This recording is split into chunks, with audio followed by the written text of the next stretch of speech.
Good morning everyone. हम लोग start करने जा रहे हैं dissolution of the partnership firm. Last lecture में हम लोग ने ये पढ़ा था कि डिसोल्यूशन होने की क्या क्या रीज़न होते हैं। तो एक बार जल्दी से रिकैप कर लेते हैं कि डिसोल्यूशन होने की क्या क्या रीज़न होते हैं। डिसोल्यूशन का मतलब होता है डिसकंटिन्यूटी हो जाना पार्टनर के रिलेशन में।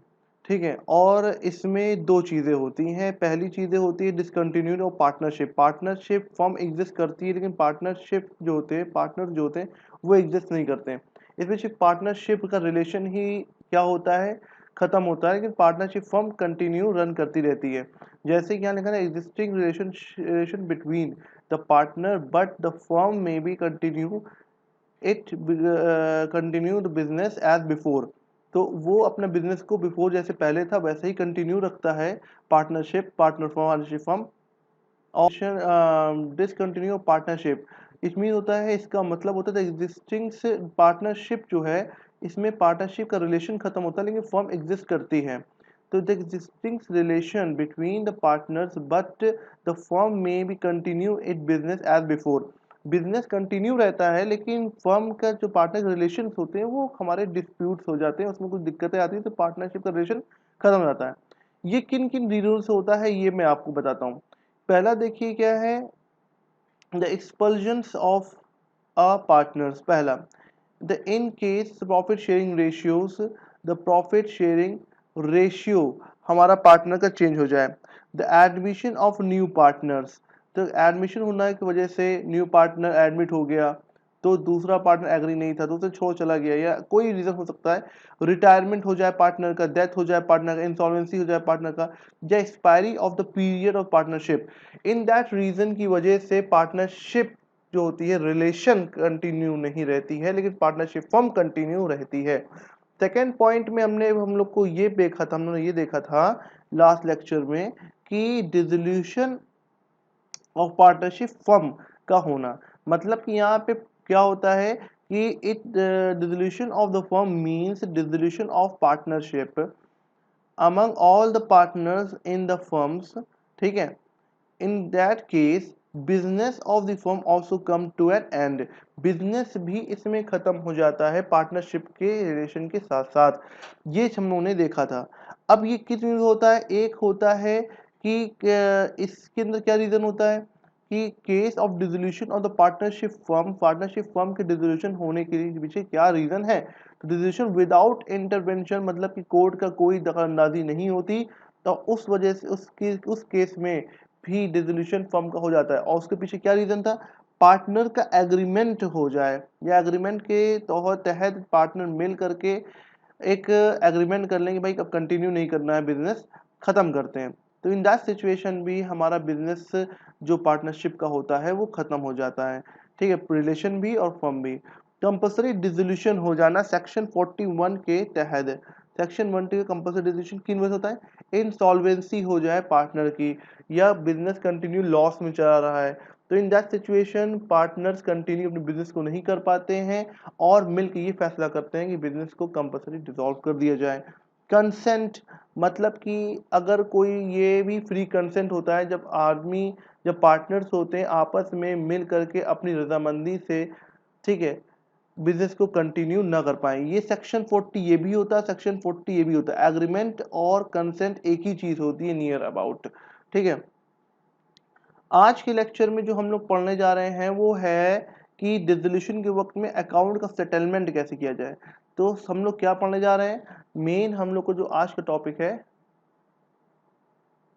Settlement of book of account in case of dissolution. तो इसके बारे में पहले मैं बता दूं, स्टेप 1, आप इस स्टेप को बस फॉलो करना, जैसे मैं बता रहा हूं बस वैसे फॉलो करना, और स्टेप को बहुत ध्यान से देखना।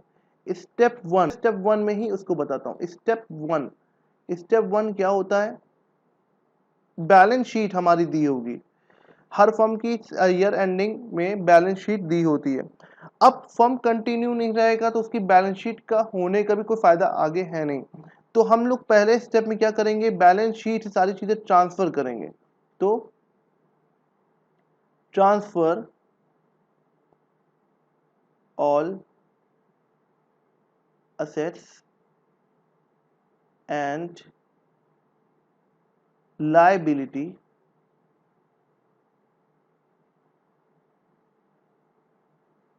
to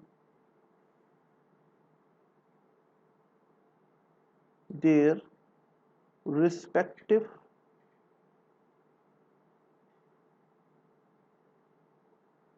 head। ओके, अब रिस्पेक्टिव हेड में क्या किया जाएगा, मतलब कि ट्रांसफर असेट्स को और लायबिलिटी को में ट्रांसफर करना है। बैलेंस शीट कंटिन्यू नहीं रहेगी, सारे असेट को सारे लायबिलिटी को में ट्रांसफर करना है अपने रिस्पेक्टिव हेड में या बुक ऑफ अकाउंट्स में। वो कौन कौन से अकाउंट्स खुलेंगे हमारे इसमें, पहला कैश अकाउंट, इसमें ट्रांसफर क्या होगा, कैश होगा। और बैंक अकाउंट खुलेगा, इसमें क्या होगा, बैंक बैलेंस ट्रांसफर होगा। Second, partners capital, partners current account,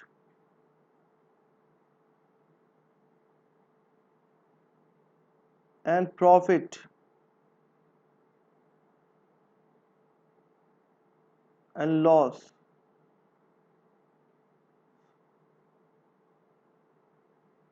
general reserve, ये सारी चारों चीज कहाँ ट्रांसफर होगी, ये दोनों पहले याद रखना एक अकाउंट है, उस ये जाएगा हमारा पार्टनर्स कैपिटल अकाउंट्स में। तीसरा, रिमेनिंग, इसके अलावा अब जो कुछ बच जाएगा बैलेंस शीट में, remaining assets and liability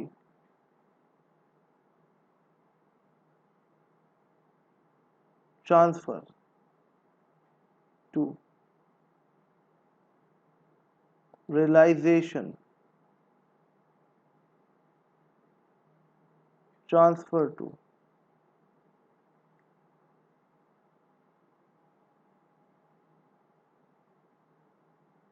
realization account. ये हमारे देखिए पहला कौन सा अकाउंट बना हमारा, fourth partner loan liability side, on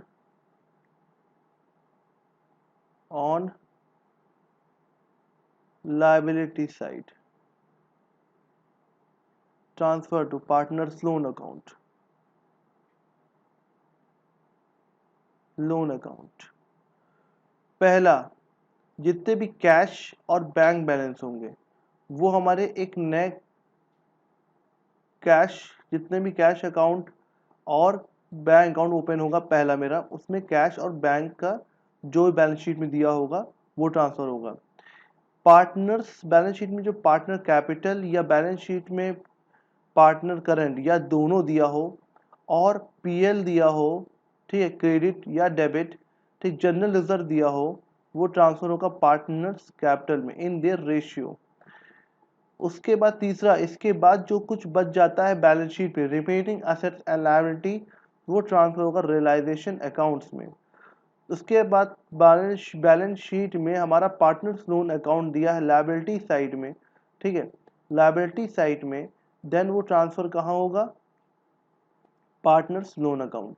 तो बच्चों चार अकाउंट इसमें बनेंगे, ठीक है। कौन कौन से अकाउंट बनेंगे इसमें, पहले अकाउंट हमारा बनेगा इसके अंदर रियलाइजेशन अकाउंट।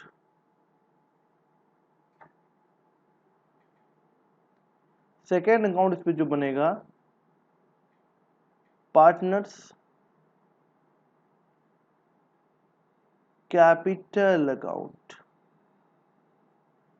थर्ड अकाउंट जो बनेगा वो partners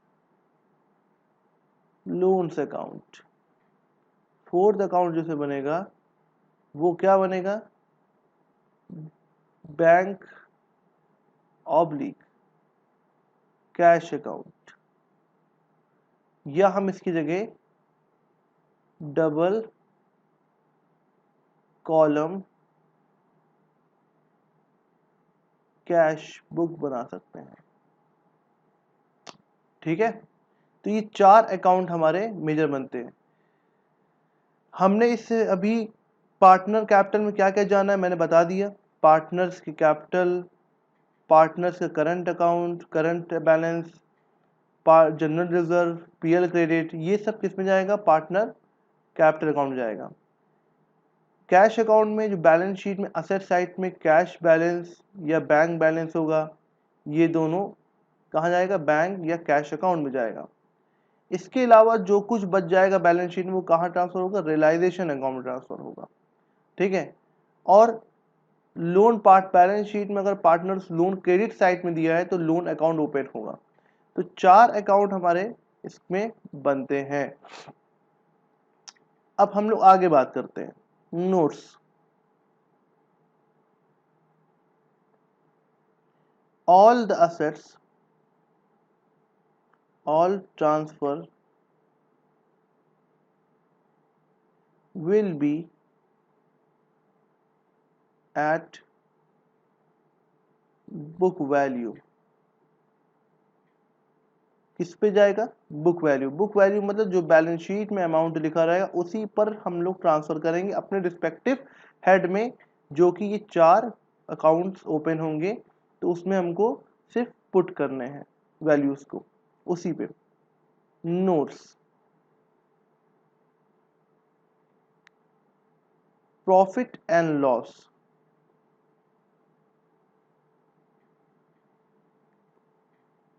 and reserves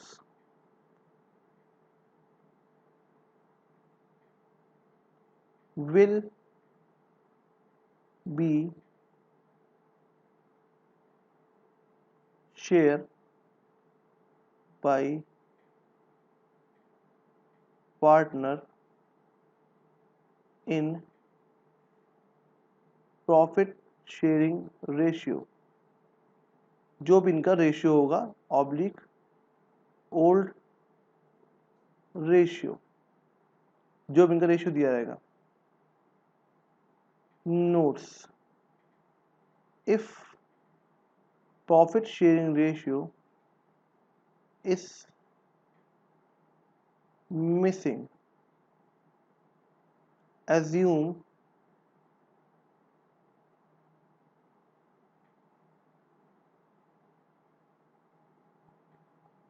equal ratio of all partners। लिखते चलो बच्चों, साथ ही साथ न्यू स्लाइड आते हैं। ये स्टेप 1 हमारा कंप्लीट हुआ। अब यहाँ पे हम लोग क्या बात करेंगे, स्टेप 2 की। स्टेप 2 में पहले स्टेप में सारे एसेट लायबिलिटी उनके रिस्पेक्टिव हमने ट्रांसफर किया। स्टेप 2 इसमें क्या करेंगे, रियलाइज असेट। असेट को बेच देंगे, रियलाइज माने बेच देना, एंड पे of liability.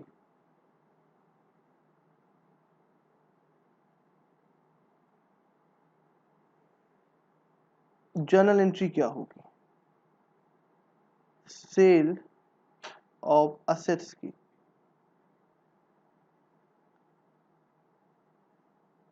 Cash oblique bank account debited to realization account. Then क्या करेंगे, असेट को रिलाइज करने के बाद payment of liabilities, journal entry क्या होगी,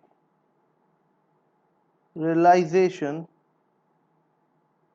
account debited to cash account oblique bank account. Okay, asset sold हो जाएगा. सेकेंड स्टेप में realise all the assets. Notes if question is silent,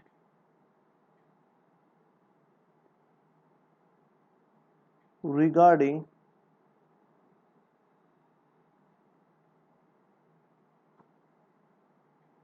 realization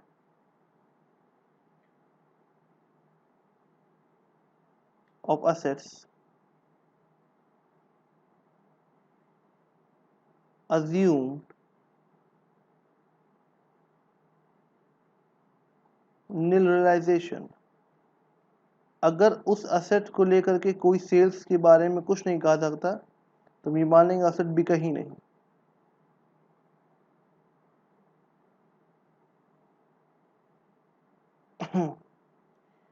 notes if question is silent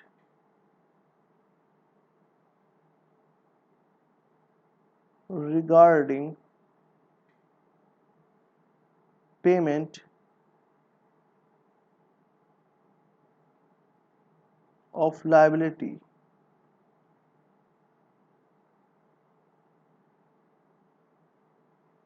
assumed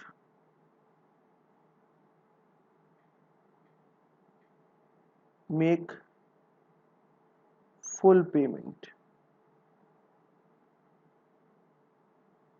अगर liability के regarding कोई question में लिखा कि कितना मैंने क्रेडिटर को पेमेंट किया कितना नहीं किया तो ये मान लें क्रेडिटर को फुल पेमेंट करना ही करना है.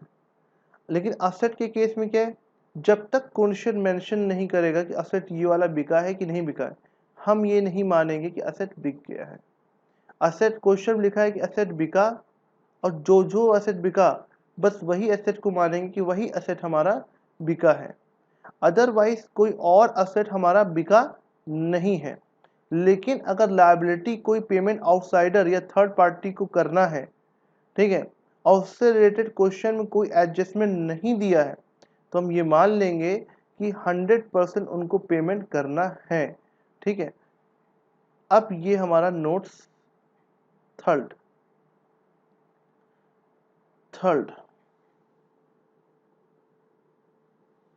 Adjustment third.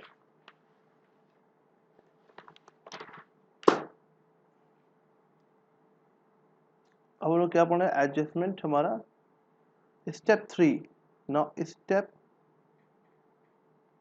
3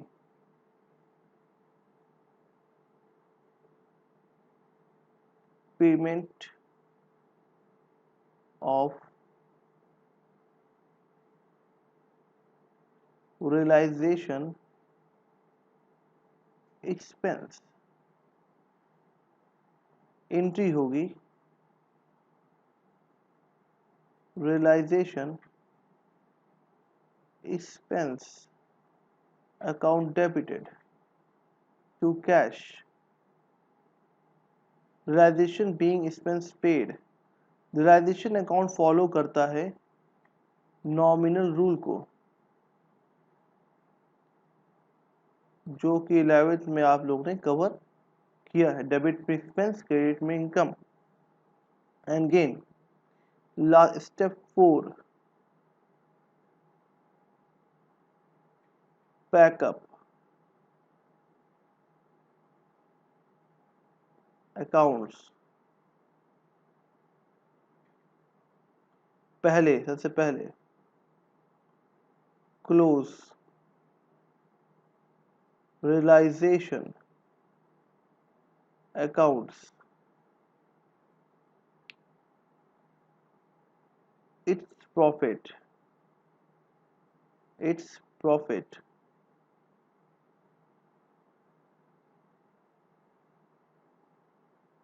or loss will be transferred to partners capital account in the ratio notes available cash will be given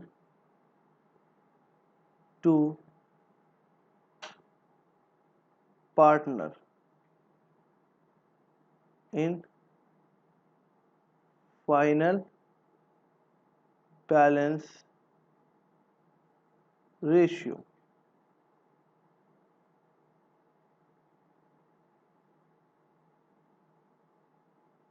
Final balance ratio, final balance ratio means last balance partners capital account after all adjustments. तो step one हमारा क्या है, पहले 4 account मेरा बनेगा। Step one में हमने क्या सीखा कि जितने भी असेट्स एंड लायबिलिटी हैं उनको देयर रिस्पेक्टिव हेड में ट्रांसफ़र करना है। कैश अकाउंट बैंक अकाउंट में कैश और बैंक बैलेंस हमारा ट्रांसफ़र होगा। पार्टनर कैपिटल, पार्टनर करंट और profit loss general reserve partner capital account में ट्रांसफ़र होगा। ये कहाँ से ट्रांसफ़र हो रहा है, बैलेंस शीट से ट्रांसफ़र हो रहा है। रिमेनिंग असेट्स एंड लायबिलिटी कहाँ जाएगा, हमारा रियलाइजेशन अकाउंट में। Partners loan account credit site में अगर दिया हुआ है, लायबिलिटी साइट में दिया हुआ है, then partners loan account open होगा और उसके क्रेडिट साइट में चला जाएगा। इसी तरह हम लोग एक नीचे क्वेश्चन देख, सेकेंड स्टेप में हमने क्या देखा,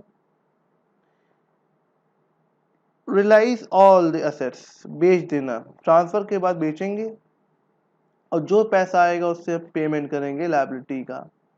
तो एसेट को रियलाइज सेल करने की एंट्री रेजोल्यूशन में क्या है, cash account debit to realization account, realization income हो गई। तो रियलाइजेशन किसको फॉलो करता है, नॉमिनल अकाउंट को फॉलो करता है। पेमेंट ऑफ लायबिलिटी, तो liability account debited to cash, payment कर दिया। और नोट्स का क्या है, क्वेश्चन अगर साइलेंट है regarding to the asset realization of asset, ठीक है, तो हम लोग मान लेंगे कुछ भी रियलाइज नहीं हुआ।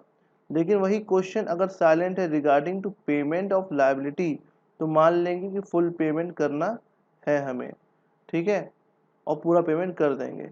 स्टेप 3 रियलाइजेशन एक्सपेंस पे करना, realization account debit to cash. Step 4 pack up account, हमें क्या करनी, सारी चीज़ें पैकअप करनी है।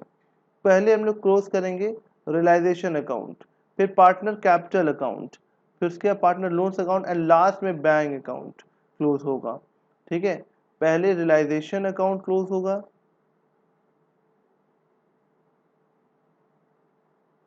फिर उसके बाद हमारा पार्टनर्स कैपिटल अकाउंट, फिर उसके बाद हमारा पार्टनर्स लोन अकाउंट, फिर लास्ट में कैश ऑब्लिक बैंक अकाउंट। तो ये 4 अकाउंट सिस्टम से चलते हैं, ठीक है।